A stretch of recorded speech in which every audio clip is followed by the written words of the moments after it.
ठीक है। नमस्कार दोस्तों, मैं आपका साथी विपिन भाटी आप सभी का स्वागत करता हूं आज के अपने इस सेशन में, जो कि होने वाला है आपका कॉम्प्रीहेंशन का session number 10। Good morning, good morning, good morning to all of you. उम्मीद करता हूं मेरे सभी दोस्त, सभी साथी एकदम बढ़िया होंगे भाई, शानदार होंगे, मस्त होंगे। मैं अच्छा हूं, आप कैसे हैं? आज हमारे सेशन नंबर 10 है। मैंने 10 क्लासेस आपको देने का बोला था, लेकिन अभी मैं 2 एक क्लासेस आपको और दे दूंगा, थोड़े से अच्छे लेवल्स के। ठीक है, 2-3 क्लासेस मैं आपको और करा दूंगा। जैसे अगर मैं आज के सेशन की बात करूं तो आज जो हमारा लेवल है वो कल परसों की क्लासेस से थोड़ा अच्छा है। मतलब जो लैंग्वेज है वो कल परसों से आपको टफ मिलेगी। जो पिछली हमारी क्लासेस रही उनसे टफ लैंग्वेज आज आपको देखने को मिलेगी। एडिक्यूटी ने पूछे हैं, सीजीएल में पूछे हैं, थोड़े लेंदी भी है, लैंग्वेज भी थोड़ी सी मुश्किल है, बहुत ज्यादा मुश्किल नहीं है। वो हम लेंदी देखते ही मुश्किल मान लेते हैं, जबकि ऐसा नहीं होता है। ठीक है, तो चलो एक बार पढ़ते हैं पूरा हम cloze test. The global climate is undergoing आया and transformation primarily driven by anthropogenic activities that have significantly altered the atmospheric composition. The relentless emission of greenhouse gases such as carbon dioxide and methane has led to an unprecedented rise in global temperatures. This warming dash has triggered a series of ecological disruption, including the rapid melting of polar ice caps and a consequent rise in sea level. Coastal regions are now facing an existential threat as extreme weather events become more frequent and intense. Biodiversity is also at risk, with many species struggling to adapt to their rapidly changing habitats. The loss of flora and fauna not only destabilizes ecosystem but also undermines the essential services they provide to humanity, such as carbon sequestration and water purification. Carbon sequestration and water purification. Today's the worst effect of climate change, a global transition toward renewable energy sources is imperative.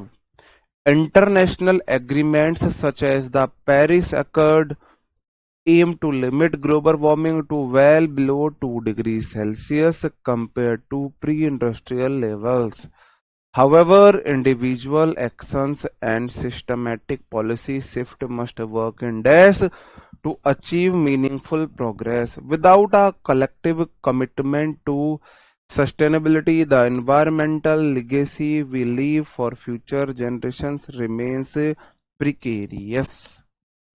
आपने एक बार पूरा पढ़ा, आपको इतना जरूर समझ में आया कि ये ग्लोबल वार्मिंग से रिलेटेड है।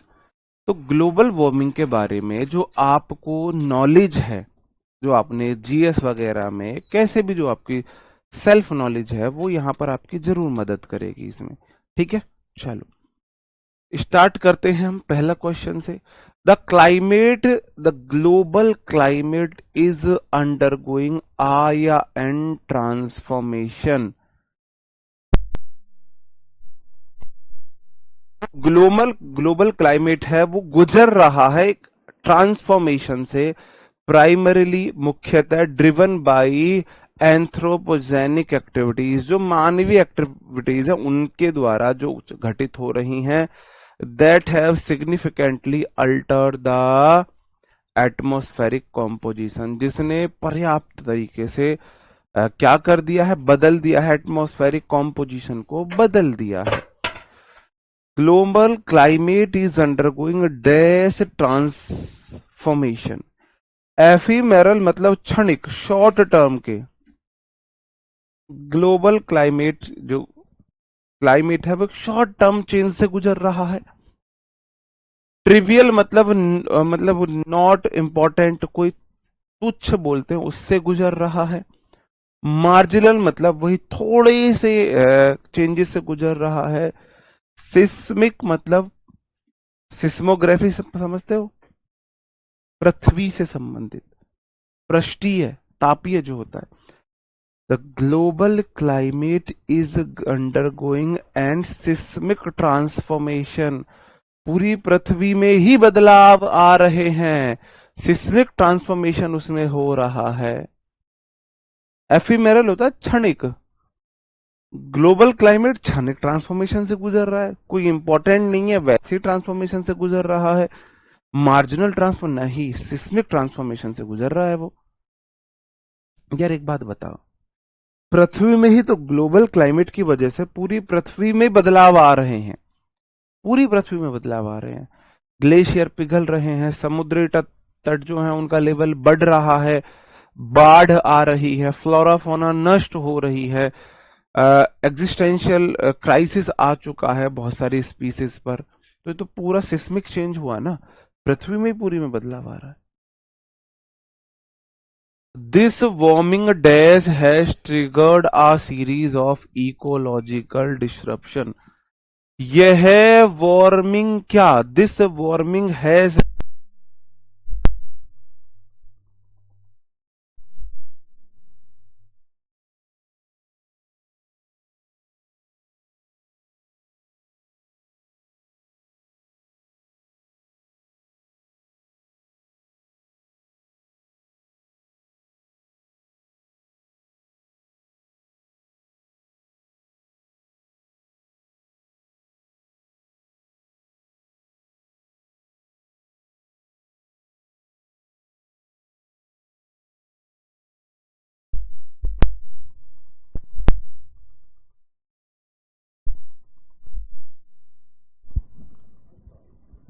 वॉइस प्रॉब्लम है, अब ठीक है, अब सही है, बीच में कुछ इश्यू हुआ था, हाँ जी, अब ठीक है, एक बार बताएंगे।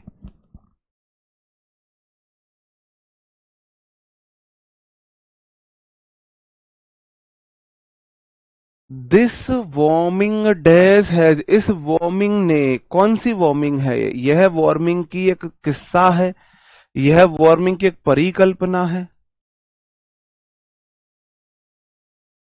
यह वार्मिंग की एक मरीचिका है, यह वार्मिंग की घटना, यह जो ग्लोबल वार्मिंग की घटना है उसने ट्रिगर कर दिया है इकोलॉजिकल डिसरप्शन को। एक बार आपने पढ़ा, पूरा समझा, पढ़ के आपने क्या समझा, पहले एक बार मैं आपको समझा देता हूं यहां से। जो क्लाइमेट चेंज है एक ऐसे सिस्मिक ट्रांसफॉर्मेशन से गुजर रहा है जो मानवीय घटित एक्टिविटीज की वजह से हुआ है, एटमॉस्फेयर कंपोजिशन में बदलाव आ गए हैं, लगातार इमिशन हो रहा ग्रीन हाउस गैसेज जिसमें कार्बन डाइऑक्साइड, मीथेन ये सब है, उसने unprecedented rise in global temperature, ऐसा ग्लोबल टेम्परेचर में कभी राइज नहीं आया जैसा अब आया है। यह है, इस वार्मिंग की इस घटना ने ट्रिगर कर दिया इकोलॉजिकल डिसरप्शन को, जिसमें rapid melting of polar ice cap, polar ice cap मतलब ध्रुवीय जो ध्रुव होते हैं हमारे, ग्लेशियर जो होते हैं, कॉन्सिक्वेंटल राइज हुआ है, सी लेवल में अच्छा खासा बदलाव हुआ है, कोस्टल रीजन में ना अब एग्जिस्टेंशियल थ्रेट आ चुका है कि वो लोग बचेंगे भी नहीं, एग्जिस्टेंस का खतरा आ चुका है कोस्टल एरियाज में। वेदर इवेंट अब बहुत ज्यादा फ्रीक्वेंट होने लगे, इंटेंस होने लगे, जल्दी जल्दी हो रहे हैं और बहुत इंटेंस हो रहे हैं। बायोडायवर्सिटी भी रिस्क पर है, बहुत सारी स्पीसीज स्ट्रगल कर रही हैं रैपिड चेंजिंग हैबिट्स को अपनाने में, फ्लोरा फौना का लॉस हो रहा है, उसने इकोसिस्टम को डिस्टेबलाइज नहीं किया है ना, डिस्टेबलाइज नहीं किया, उसने अंडरमाइन इसेंशियल सर्विसेज जो वो प्रोवाइड करते हैं ह्यूमन को, वो भी अब खराब हो गए, कार्बन है ना, सिक्वेंट्रेशन एंड वाटर प्यूरिफिकेशन ये सब खराब हो गया है। इसका वर्स इफेक्ट क्लाइमेट चेंज पर है, global transition toward renewable energy की तरफ हमें जाना चाहिए। इंटरनेशनल एग्रीमेंट जो हुआ था, पेरिस समझौता जो हुआ था, वो 2 डिग्री सेल्सियस कम करने के लिए हुआ था, लेकिन इसके लिए हमें क्या, इंडिविजुअल एक्शन के साथ साथ सिस्टमेटिक पॉलिसीज हमको जरूरत है, हमें वर्क करना चाहिए, मीनिंगफुल प्रोग्रेस जिससे हो, कलेक्टिव कमिटमेंट के बिना ये प्राप्त करना मुश्किल है, हम फ्यूचर जनरेशन के लिए क्या छोड़ेंगे, ये सब बोला जा रहा है। ठीक है, एक बार आपने इसका पूरा सेंस समझ लिया, अब सीधे सीधे क्वेश्चन कर लो। क्वेश्चन नंबर 3 बोल रहा है biodiversity is also at risk. जो बायोडायवर्सिटी है वो रिस्क पर है, खतरे पर है। विद मैनी स्पीसीज, बहुत सारी जो स्पीसीज हैं, प्रजातियां हैं, स्ट्रगलिंग टू, स्ट्रगल कर रही हैं to their rapidly changing habitants, उनके जो बहुत तेज गति से चेंज हो रहे हैं हैबिटेंट्स, मतलब स्थान, रहने की जगह, बहुत तेज गति से उनकी रहने की जगह में बदलाव हो रहा है। तो वो इस चीज को स्ट्रगल कर रही, क्या करने में, इस चीज को एग्रेवेट, भड़काने में, इस चीज को भड़काने में वो स्ट्रगल कर रही हैं। रिलिंक्विश मतलब रिलीज करने में, उस चीज को त्यागने में वो स्ट्रगल कर रही हैं। इरेडिकेट मतलब किसी चीज को खत्म करना, टू एंड करना, इस चीज को एंड करने में स्ट्रगल कर रही हैं। या एक्लेमेटाइज मतलब उस चीज को अपनाना, एक्लेमेटाइज मतलब उस चीज को अपनाने में। बायोडाइवर्सिटी खतरे पर है, बहुत सारी स्पीसीज स्ट्रगल कर रही हैं बदलते हुए उनके जो हैबिटेंट्स उनको अपनाने में, उनको अपनाने में वो स्ट्रगल कर रही हैं। कैसे? ऐसे जैसे कि कोई स्पेसिफिक एरिया में गर्मी होती थी, मान के चलो 25-30 डिग्री सेल्सियस, वहां उस टेम्परेचर में कोई स्पीसीज रह सकती थी। अब वहां गर्मी होने लगी 35 डिग्री सेल्सियस, तो उनको उस टेम्परेचर को अपनाने में प्रॉब्लम हो रही है। जैसे पहले बारिश मान के चलो बाढ़ बाढ़ कम आ रही थी, अब बाढ़ ज्यादा आने लगी है। इस तरीके से उनको अपने, उनके हैबिटेट्स बदल रहे हैं पूरी तरह से, उन्हें अपनाने में उन्हें प्रॉब्लम हो रही है। फ्लोरा फौना का लॉस जो है उसने डिस्टेबलाइज, इकोसिस्टम को डिस्टेबलाइज नहीं किया है, उससे अंडरमाइन हो रही, इसेंशियल सर्विसेज भी उससे गुजर, मतलब वो उससे प्रभावित हो रही हैं, जो वे ह्यूमैनिटी को प्रोवाइड कराते थे। जैसे वो कार्बन सिक्वेस्ट्रेशन कराते थे, वाटर प्यूरिफिकेशन में काम आती थी। To dash the worst effect of climate change, a global transaction toward renewable energy sources is imperative. Imperative मतलब अब अवॉइड नहीं कर सकते कोई चीज को। To dash the worst effect of climate change, climate change के वर्स्ट इफेक्ट को आप क्या करोगे? टू कुछ करना है, टू यहां पे एक वर्ब आएगा, टू एक्शन होगा कुछ। The worst effect of climate change, climate change के जो हमका वर्स्ट इफेक्ट है उसको मिटिगेट मतलब कम करना, एक्सेसबरेट मतलब उस चीज को, और इंटाइस मतलब उकसाना, प्रोपेगेट उसको प्रसारित करना, प्रचारित करना है। एक्सेसरेट मतलब उसे खराब करना और उसको क्रिटिकल और खराब करना, भद्दा करना। मिटिगेट मतलब रिड्यूस करना, to reduce, to mitigate the worst effect of climate change, climate change के वर्स्ट इफेक्ट को रिड्यूस करने के लिए, मिटिगेट करने के लिए। ठीक है, आगे कुछ बदलाव हमने कर रहे हैं।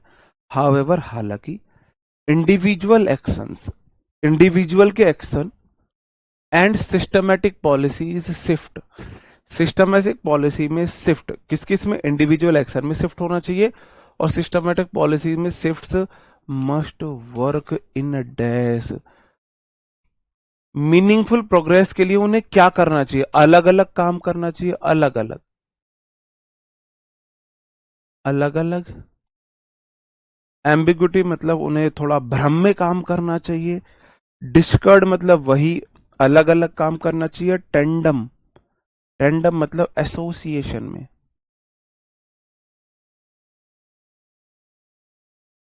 एसोसिएशन में काम करना चाहिए, उन्हें एसोसिएशन में काम करना होगा।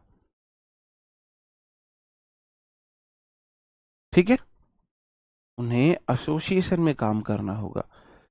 अगर भाई हमें इंडिविजुअल एक्शन को और सिस्टमेटिक पॉलिसी सिर्फ मस्ट वर्क, अगर हमें अचीव करना है मीनिंगफुल प्रोग्रेस, तो हमें जो गवर्नमेंट की पॉलिसीज है और हमारे खुद के एक्शन वो थोड़ा सा ना तालमेल मिला के वर्क करे, तभी ये पॉसिबल है। ठीक है, ये हमारा हो गया। चलो। अब हमारा आ जाता है क्लोज पैसेज। पैसेज में मैंने बोला सबसे पहले हम क्वेश्चंस देखेंगे। What does the phrase gnawing dissonance in the passage most likely refer to? Gnawing dissonance, gnawing मतलब होता है भाई आपको शिकायत करते हुए, डिसोनेंस मतलब वही आपकी समझ नहीं है, विकृति है, आप उसी से अ, मतलब मन नहीं उसमें। Her hunger due to skipped meal, conflict between her inner worth and online ideas, her disagreement with her teacher, her detachment from academic pressure। अब देखो इसमें डिटैचमेंट हो सकता है, डिसएग्रीमेंट हो सकता है, कन्फ्लिक्ट हो सकता है, ये तो नहीं हो सकता। मुझे नोइंग डिसोनेंस के मीनिंग से पता चल गया वो शिकायत वाला व्यवहार है, कोई चीज से आप अलग व्यवहार कर रहे हो। ठीक है, चलो। मैंने तो सिर्फ इतना बोला कि अगर हो सकता है कई बार सीधा साइन एंटो पूछ ले, टॉन पूछ ले, वो सब पूछ ले तो आप डायरेक्ट कर सको। मैंने बोला यहां से मुझे पता लगा ये नहीं हो सकता। दूसरा क्वेश्चन देखूंगा, what does the passage describe Meera's psychological decline? Meera के साइकोलॉजिकल डिक्लाइन में पैसेज क्या डिस्क्राइब कर रहा है? ठीक है, बिना पैसेज पढ़े नहीं आएगा समझ। What concept helped Meera begin recovering emotionally? किस कंसेप्ट ने मीरा की हेल्प करी थी इमोशनली उसको रिकवरी में? बिना पैसेज पढ़े समझ नहीं आएगा। Which of the following best capture the central theme of the passage? Passage की सेंट्रल थीम हम बिना पढ़े नहीं पता लगा सकते। What is the tone of the author? बिना पढ़े नहीं पता लगा सकते। कहने का मतलब है यहां पे जो क्वेश्चन है वो ऐसे है कि हमें पैसेज पढ़ना पड़ेगा, तब हम पता लगा पाएंगे। चलो, लेंदी पैसेज है, पैसेज को एक बार पढ़ लेते हैं। फॉर 17 ओल्ड मीरा, 17 साल की मीरा को adolescence was not merely a phrase of hormonal transition. Adolescence किशोरावस्था सिर्फ एक ऐसा अवस्था नहीं थी जिसमें उसमें हार्मोनल चेंजेस आए थे, एंड अकेडमिक एस्पिरेशंस, और अकेडमिक महत्वाकांक्षा उसके अंदर आई। इट बिकम एंड अरीना, उसके लिए एक अखाड़ा बन चुका था। Where perceptional self worth collide with, जहां उसकी परसेप्शन और सेल्फ वर्थ खुद का महत्व जो मानती थी उसका कोलाइड विद टकराव हुआ इंसिडियस इंटेंसिटी के साथ। In a world saturated with curated digital aesthetics, एक ऐसा संसार जो सैचुरेटेड भरा हुआ है क्यूरेटेड डिजिटल एस्थेटिक्स, मतलब कि डिजिटल सौंदर्यता से भरा हुआ है वो, and algorithm driven beauty hierarchy, और एलोग्रिथमिक ब्यूटी हायरार्की है, ब्यूटी का क्रम है। Meera's own reflection began to feel less, Meera's का जो खुद का रिफ्लेक्शन था, वो जो खुद को अपने आप को देखती थी, वह अपने आप को कम कर आकर देखने लगी। Like truth and more like betrayal, ऐसे कि ये सच है, मतलब वो अपने आप को थोड़ा सा बिट्रेयल, धोखा सा महसूस करने लगी, मतलब कंफ्यूज है वो, दुखी है, निराश है अपने आप से। Every scroll through her social media feed depending deepening a gnawing dissonance, हर स्क्रॉल सोशल मीडिया पर उसको उसकी फीड से उसका डीपन कर रहा था, गहरा कर रहा था ग्नेविंग डिसोनेंस को।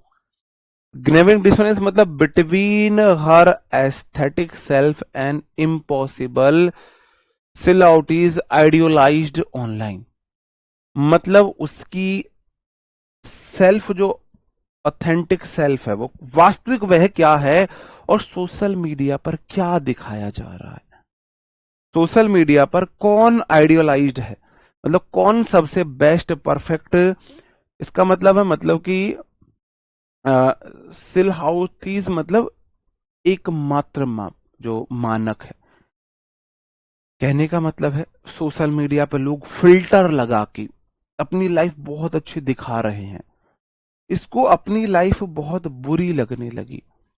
सोशल मीडिया पर लोग फिल्टर लगा के और मेकअप करके खुद अपने आप को बहुत ज्ञानी, बहुत अच्छा बन के दिखाते हैं, ये अपने आप सेल्फ डाउट में आ गई बहुत ज्यादा कि मैं तो अच्छी नहीं दिखती हूँ, मेरी बॉडी ऐसी है, मेरे अंदर तो ये सोच नहीं है, मैं तो इतनी बोल्ड नहीं हूँ, मेरे अंदर इतना कॉन्फिडेंस नहीं है। This wasn't mere teenage insecurity, यह एकमात्र टीनेज इनसिक्योरिटी नहीं थी। It manifested as a systematic devaluation of her physical self. यह एक स्थापित हुआ उसके अंदर systematic devaluation for her physical self. उसको अपनी क्षमताओं का ही इवेल्युएशन नहीं कर पाई, वो उसने कम कर लिया।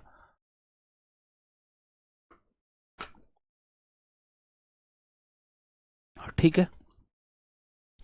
ग्रेजुअली, धीरे धीरे सी अडेप्टेड पनेटिव बिहेवियर्स, उसने धीरे धीरे दंडात्मक अपने आप को पनेटिव बिहेवियर्स को अडेप्ट किया। जैसे फूड बिकम कंडीशनल, वो कंडीशन पे फूड देती थी अपने आप को।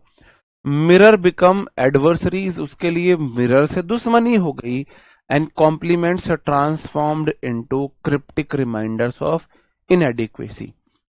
और उसको जो कॉम्प्लीमेंट मिलते थे उनको वो ट्रांसफॉर्म कर देती थी किसमें, क्रिप्टिक संदिग्ध रिमाइंडर्स, रहस्यमयी रिमाइंडर कराते थे उसको इन एडिक्वेसी, मतलब उसकी क्षमताओं पर शक करती थी। वो कोई तारीफ कर रहा था तो वो उल्टा अपनी क्षमताओं पर शक करती थी। ठीक है। द सबटल डिसेंट इनटू डिसमॉर्फिया, डिसमॉर्फिया होता है शारीरिक विकृति, मतलब अपनी फिजिकल विकृति को बोलते हैं। Was neither loud nor linear, उसमें जो अपने शरीर को लेकर जो मतलब वो अवधारणा बनाई वो ना तो थी बहुत तीव्र और ना ही थी सीधी, लीनियर नहीं थी, वो स्ट्रेट नहीं थी। Academic capable and socially pleasant, academic वो बड़ी अच्छी थी, सोशली वो बहुत प्लीजेंट थी।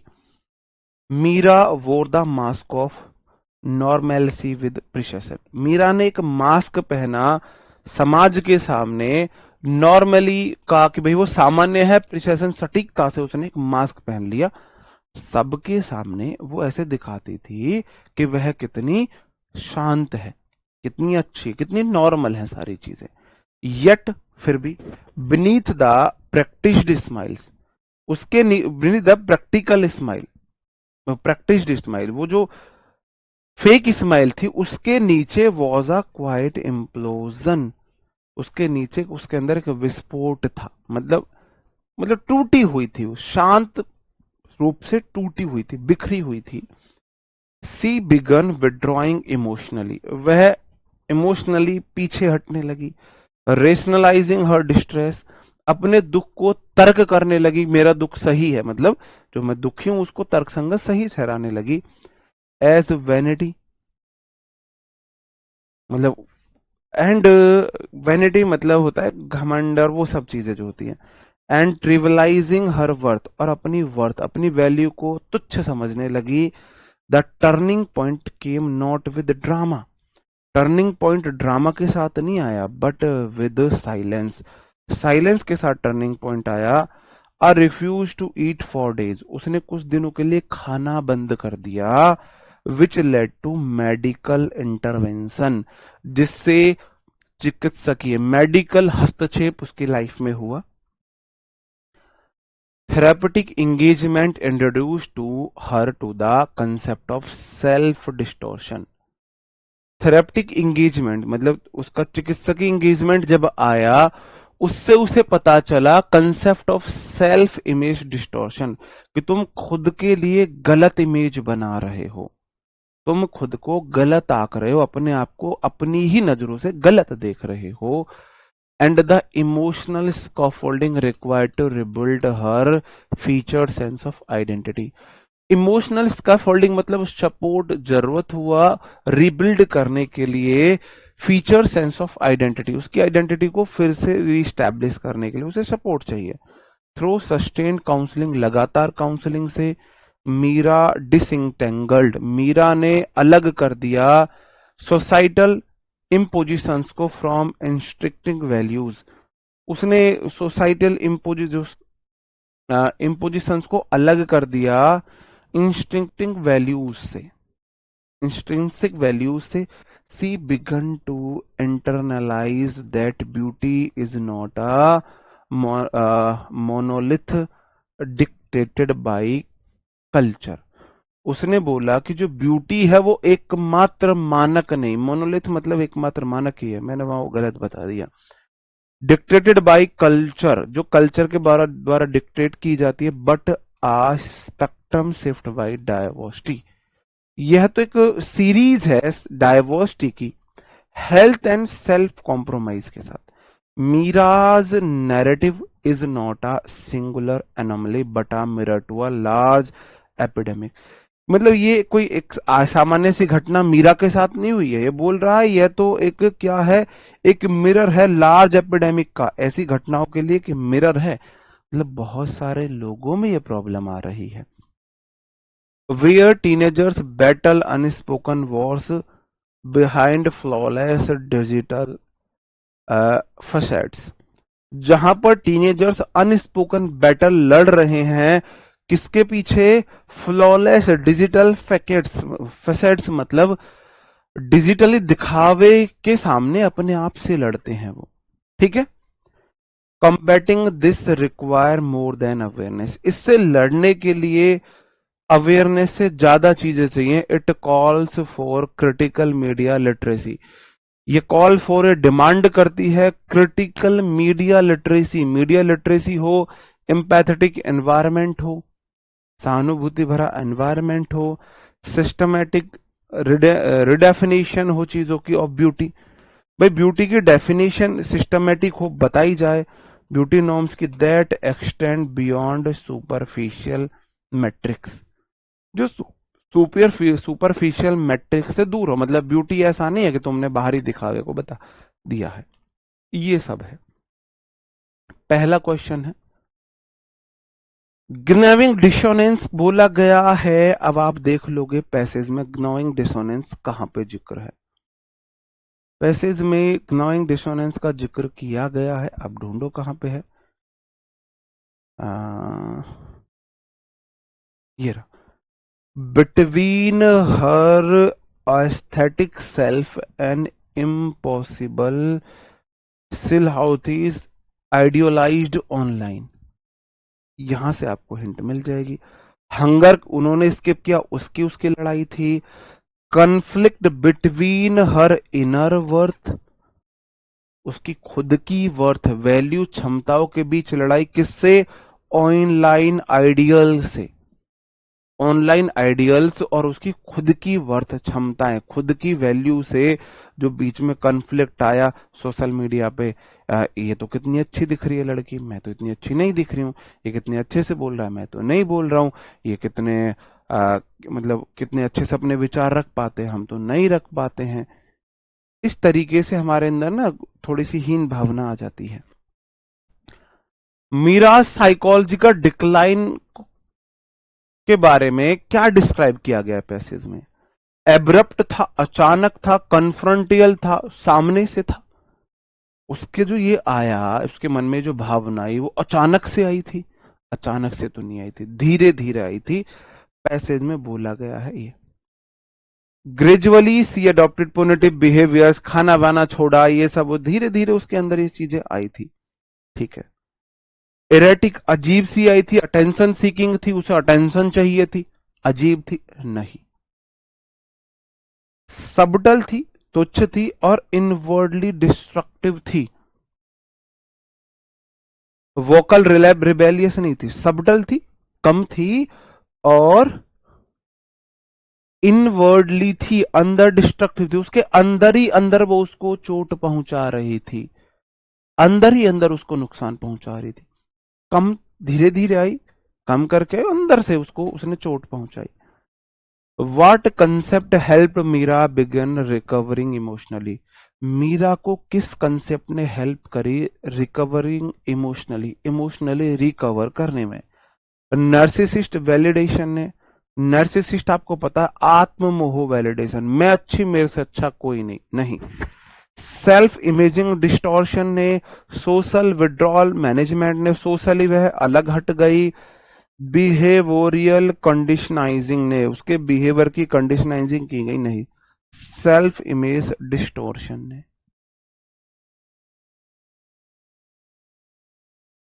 सेल्फ इमेज डिस्टोर्शन ने उसकी हेल्प की थी। एक आएगा, या तो क्लोज टेस्ट आएगा या आपका पैसेज आएगा। क्लोज टेस्ट आने के चांसेस ज्यादा हैं। Which of the following best capture the central theme of the passage. Theme क्या है? Influence of peer pressure on teens teens पर पीर प्रेशर का क्या असर होता है? कौन सा प्रेशर? पीर प्रेशर ऐसा तो नहीं है। Cosmetic beauty norms and fashion trends है। Hidden psychological battle due to digital aesthetics, बिल्कुल। थीम है हिडन, छिपे हुए साइकोलॉजिकल बैटल्स हैं। जो साइकोलॉजिकल बैटल अंदर से यूथ लड़ता है, किसके कारण? डिजिटल एस्थेटिक्स, डिजिटल सौंदर्य सामने देख के जो खुद के मन में अपने साइकोलॉजिकल बैटल लड़ता है, उसकी बात बोली है। एकेडमिक काउंसलिंग क्या नेसेसरी है? एकेडमिक काउंसलिंग का तो कोई वो है ही नहीं यहां पे। टोन कैसा है? डिसमिसिव है, आयरॉनिक है, उसने बहुत इस पे आयरॉनी जताई है और उस चीजों को डिसमिस किया है? नहीं। ऑप्टिमिस्टिक है, आशावादी भी नहीं है, सेलिब्रेटिव तो नहीं है बिल्कुल भी। डिटैच्ड है, न्यूट्रल है, उसे कोई फर्क नहीं पड़ रहा, नहीं। रिफ्लेक्टिव है, उसे अपने विचार रखे गए हैं, और क्रिटिकल है, इंपॉर्टेंट चीजों को बोला गया है। बिल्कुल सही हो गया, बी हो गया। अगर आप थोड़ा सोच समझ के करोगे तो आप कर लोगे। ठीक है, चलो अब हम आ जाते हैं पैराजंबल पर। पैराजंबल थोड़े से लेंदी हैं लेकिन इजी बहुत हैं। अगर ट्रिक से करोगे इजी है। ये पूछे गए हैं 2025 में ही।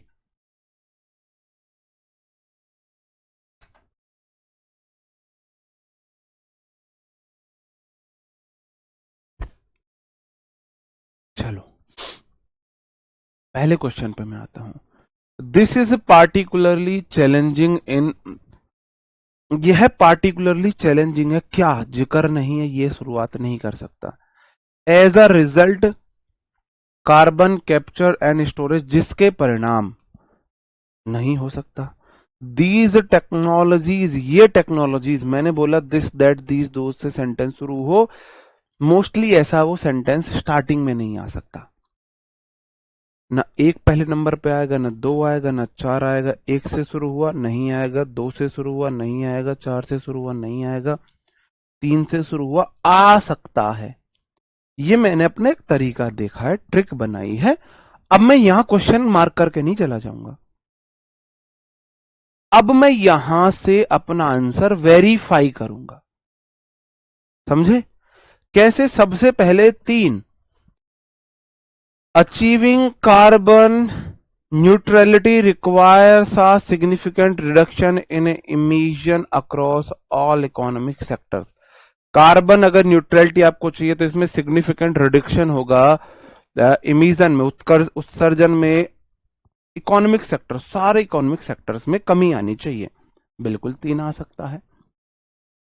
तीन के बाद एक, this is particularly challenging in industries, भाई हमें कम करना है, और यह पार्टिकुलरली विशेष रूप से चैलेंजिंग है इंडस्ट्रीज सच एज स्टील और सीमेंट। सीमेंट और स्टील प्रोडक्शन इंडस्ट्री में तो ये बहुत चैलेंजिंग है। Where emission are an integral part of manufacturing process, जहां मैन्युफैक्चरिंग प्रोसेस का जो इमिशन है, कार्बन इमिशन इंटीग्रल पार्ट है, उसे अलग नहीं किया जा सकता। बिल्कुल। कौन सा? क्यों चैलेंजिंग है? क्या चैलेंजिंग है? This is particularly challenging. क्या चैलेंजिंग है? कि कार्बन न्यूट्रलिटी को अचीव करना, ये उस सेक्टर में चैलेंजिंग है। बिल्कुल ठीक है, एक हो सकता है। उसके बाद दो, as a result carbon capture and storage technologies have emerged as a crucial component of strategies aimed at reducing industrial greenhouse gas emission। ठीक है जी। और लास्ट में चार्ज, दीज टेक्नोलॉजीज, यहां बोला ये टेक्नोलॉजी आई है, और यहां बोला दीज टेक्नोलॉजीज, इसका मतलब दो के बाद चार आएगा। दो हिंट मुझे मिली। 2 से पहले 4 नहीं आ सकता, 2 से पहले 4 इसमें भी नहीं है, 2 के बाद 4 है। ठीक है, इसका मतलब मेरा आंसर सही है। 2 के तुरंत बाद 4 आना चाहिए। कौन सी टेक्नोलॉजी? यहां बोला गया दीज टेक्नोलॉजीज, यहां वो टेक्नोलॉजी का जिक्र हुआ, ये दीज टेक्नोलॉजी, उसके बाद ही आएगा, 2 के बाद 4 आएगा, 2 के बाद 4 इसमें था, इसलिए हमारा सही हो गया। चलो नेक्स्ट क्वेश्चन है, एक बार आप ट्राई करेंगे फिर मैं बताऊंगा। A key strategy is to diversify energy sources, trans transitioning from fossil fuel to renewable alternatives like solar, wind, and geothermal power. To mitigate the worst effect of climate change, the global community must drastically reduce its reliance on carbon-intensive energy production.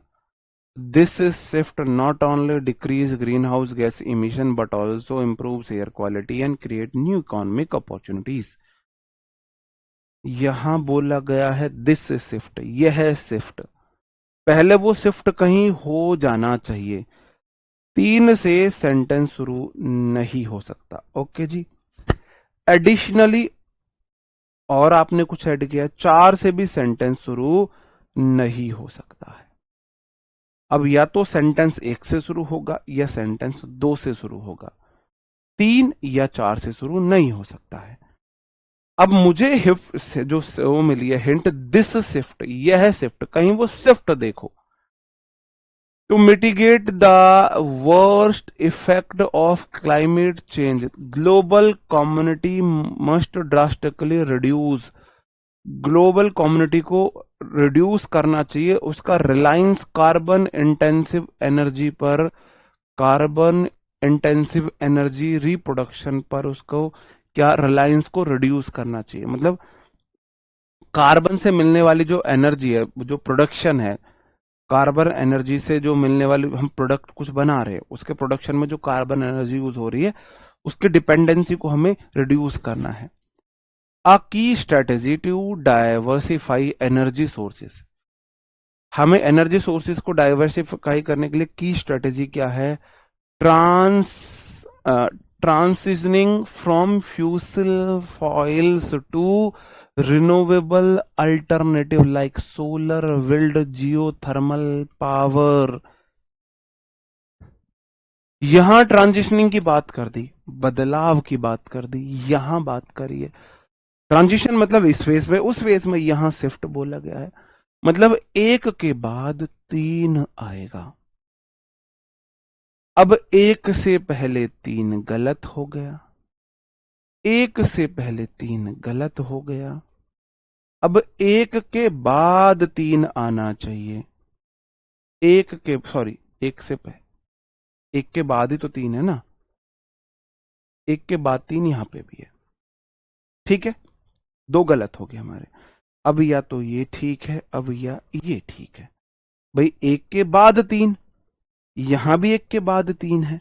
ठीक है, और मैं बारीकी में आपको ले जा रहा हूं, आप फिर देखोगे कि सर जी यह जो शिफ्ट है, कौन सा शिफ्ट एग्जैक्टली यहां बोला गया है, दिस शिफ्ट। भाई कौन सा शिफ्ट? ये जो शिफ्ट इस सेंटेंस में हुआ, इसका मतलब 1 के तुरंत बाद 3 आना चाहिए और सेंटेंस 2 से शुरू हो जाएगा, 1 से सेंटेंस शुरू नहीं होगा। ऑप्शन ए सही हो गया, ऑप्शन ए। एक बात बता दोगे, डायरेक्टली आप बोल दोगे भाई हमें ये चीजें बदलनी है, फिर बात बोलोगे हमें इसे कम करना है, फिर बोल लोगे ये शिफ्ट नहीं, 1 के बाद 2 के बाद 3 नहीं आएगा। आप बोलोगे हमें रिड्यूस करना है क्लाइमेट में एनर्जी, जो कार्बन इमिशन को रिड्यूस करना है। कैसे होगा? ऐसे होगा। इससे क्या होगा? एक शिफ्ट आएगा जिससे डिक्रीज होगी गैसेस, ग्रीन हाउस गैसेस में डिक्रीज आएगी। ठीक है, question number 3। He took his keys and scrawled a few list on his shopping list. ही से शुरू, ही से शुरू, ही से शुरू, ही से शुरू। अब चारों सेंटेंस ही से शुरू हो गए, प्रोनाउन से शुरू हो गए। अगर सेंटेंस में कोई एक भी आपके पैराजंबल में कोई एक भी सेंटेंस अगर नाउन से शुरू हो जाता तो मैं नाउन को पहले रखता।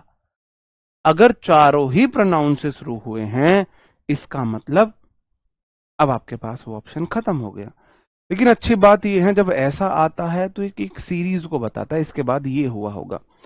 यहां एट लास्ट बोला गया है, तो क्या एट लास्ट स्टार्टिंग में आ सकता है? नहीं आ सकता।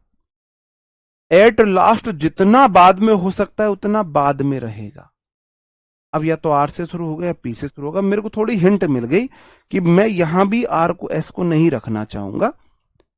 मैं पूरी तरह गलत नहीं बता रहा हूं, इतना जरूर पता लगा एट लास्ट मतलब आखिर में, तो इस शुरुआत में तो नहीं आ सकता। चलो, he took his keys and scrawled a few last thing on his shopping list. उसने अपनी चाबी ली और स्क्रॉवर्ड मतलब जल्दबाजी में लिखी कुछ थिंग्स अपनी शॉपिंग लिस्ट में। ठीक है। He loaded his cart with bread, milk and some goodies while navigating crowded aisles. उसने लोड किया अपना कार्ट जिसमें उसमें ब्रेड मिल्क रखे और कुछ सामान से रखा, जबकि वो नेविगेट मतलब अलग हटा रही थी क्राउड को। आइल से मतलब जब गलियारा जो होता है ना, गलियारा, वही वहां से वो अपना बिलिंग के लिए आ रही होगी, तो उसने उसको साइड किया था। नीचे बोला गया ही paid for his meal at the register while the cashier can beeped steadily. उसने अपने मील के लिए पेड किया रजिस्टर पर, जबकि जो कैशियर था वो बीप होती रही थी, वो चेक स्कैन कर रहा था हर सामान को। एक बात मुझे बता दो, मुझे हिंट मिल गई। यहां लोड किया है, बाद में पेड करेगी ना। क्यू के बाद आर आएगा, क्यू से पहले आर नहीं आ सकता। मेरा मतलब है क्यू आर होना चाहिए, जहां जहां क्यू से पहले आर गलत, क्यू के बाद आर ठीक, क्यू से पहले आर गलत। पहले वाला सामान पे कर दिया, क्यू से पहले आर नहीं आ सकता, क्यू के बाद आर आएगा। क्यू से पहले आर गलत, क्यू से पहले आर गलत, क्यू से बाद आर है लेकिन एस से शुरू नहीं होगा। मिल गया आंसर। देखो कितना आसान है। अगर आप लॉजिक लगाओगे, मैं फिर से बता रहा हूं, जब उसने अपना कार्ट में भाई सामान रखा, उसके बाद ही तो उसके पैसे दोगे, या पहले पैसे दे दोगे बाद में सामान रखोगे? पहले सामान रखोगे, सामान भरोगे, फिर पैसे दोगे। तो मेरे भाई मुझे हिंट मिली क्यू के बाद आर आना चाहिए, क्यू से पहले आर गलत, क्यू से पहले आर गलत, दो तो गलत हो गए। तीसरी हिंट मिली एट लास्ट से शुरुआत नहीं हो सकती, इसका मतलब 100% ये आंसर सही है। क्या इजी था? सेकंड ऑप्शन में दो आर है, एक पी होगा ना, एक पी होगा, कोई नहीं। और लास्ट है they believed that individual were free to make their own choices. They believed sentence अगर कोई नाउन से शुरू हुआ है तो आप दे बिलीव्ड से शुरू नहीं कर सकते, सेंटेंस पी से शुरू नहीं हो सकता। ऐसा मैंने फर्स्ट सीन में माना। ठीक है, फर्स्ट सीन में माना। The movement was a response to the moral vacuum left by the devastation of two world war. This radical sense of freedom, यह radical sense of freedom। दूसरी मुझे हिंट मिली, S से सेंटेंस शुरू नहीं हो सकता, एस से शुरू नहीं हो सकता। लेकिन दिस दैट दीज दोज मेरे सबसे अच्छे दोस्त हैं। डेमोन्स्ट्रेटिव एडजेक्टिव मेरे सबसे अच्छे दोस्त हैं। क्यों? पहली बात ये शुरुआत में नहीं आएंगे, दूसरी बात वहां कहीं भी देखो, this radical sense of freedom, यह रेडिकल सेंस ऑफ फ्रीडम कौन सा? इसका मतलब उस रेडिकल सेंस ऑफ फ्रीडम की कहीं बात हुई होगी। अब जिस भी सेंटेंस में उसकी बात हुई होगी ये उससे पहले आएगा, मतलब एस किसके बाद आएगा मैं वो ढूंढ रहा हूं। एक बार मैं सारा पढ़ लेता हूं। They believed that individuals were free to make their own choices, but were also condemned to bear the responsibility to them. Existential philosophers emerged in 20th century seeking to understand the human condition in world without inherent meaning. The movement was a response to the moral vacuum left by the devastation of 2 world war. यहां कोई freedom की बात नहीं हुई, यहां कोई freedom की बात नहीं हुई, यहां बात हुई है they believe that individuals were free, individuals free थे। और ये सेंस ऑफ फ्रीडम, ये सेंस ऑफ फ्रीडम, इसका मतलब पी के बाद ऐसा आएगा। ये होती है सेंटेंस, ये होती है पैराजंबल करने का तरीका। अब पी के बाद एस होना चाहिए, यहां पी के बाद एस है, वेल एंड गुड। पी से पहले एस गलत हो गया, पी के बाद एस है, वेल एंड गुड। अब या तो ये ठीक है क्यू, या आर ठीक है। चलो अब मैं देखता हूं क्यू से शुरू होगा या आर से शुरू होगा। जो मूवमेंट था वो रिस्पॉन्स था, कौन सा मूवमेंट, इसका मतलब पहले कोई मूवमेंट हुआ है। The movement was a response to the moral vacuum left by devastation of 2 world Wars.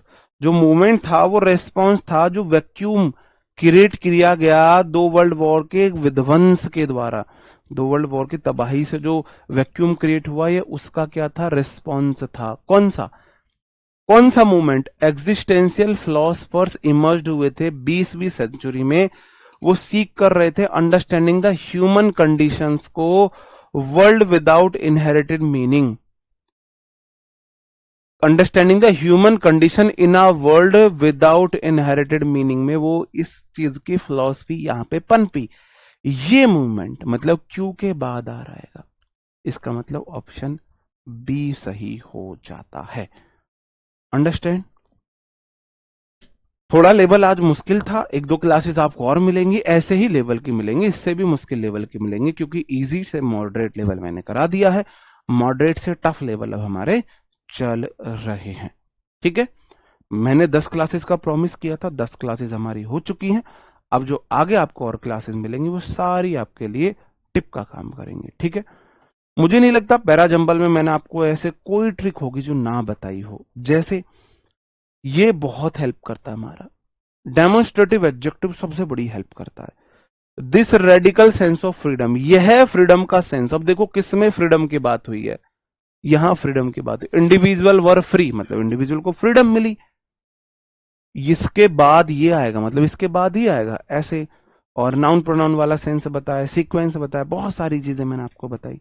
ठीक है मेरे भाई, ठीक है, उम्मीद है आपको सेशन अच्छा लगा होगा, पसंद आया होगा। मिलते हैं आपसे अभी नए सेशन में, अभी के लिए इतना ही मेरे भाई। Bye bye, thank you, take care, जय हिंद दोस्तों।